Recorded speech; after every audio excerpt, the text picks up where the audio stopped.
Today nga ay araw ng linggo. Dahil day off nga, naisipan kong maglaro. Sobra kasing nakakalibang at sobrang bilis dumaan ng araw pag ganito yung nilalaro ko. Ang trip muna tayo. Syempre, wala lang tayong pamasahe para pumunta ng Japan, kaya dito na lang muna tayo magpe-playlist ng Taylor Swift. Let's go, magumpisa na tayong maglaro. Ang lalaruin ko nga ay Dota. Hindi nga kayo nagkakamali ng narinig, Dota girl to.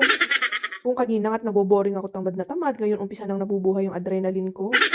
Alam ko kasi na malilibang ako ng isang oras. Ayan, at start na nga ako mag-finding match. Ayan nga yung asawa ko, nasa kalagitnaan na ng laro. Ito nga at pipili na ako ng character. Si Spirit Breaker nga ang napili ko. Yan lang kasing hero na yan ang kaya kong hawakan, na kaya kong ipanalo yung laro.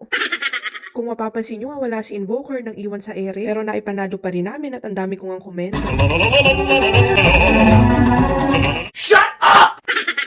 Shinutdown ko na nga rin computer at napagod ako, kaya ito't tumanap na ako ng makakain sa kusina. Kaya ito't magdi-dinner na ako. Sasabi ko lang na nakakapagod magdota kaysa magtrabaho.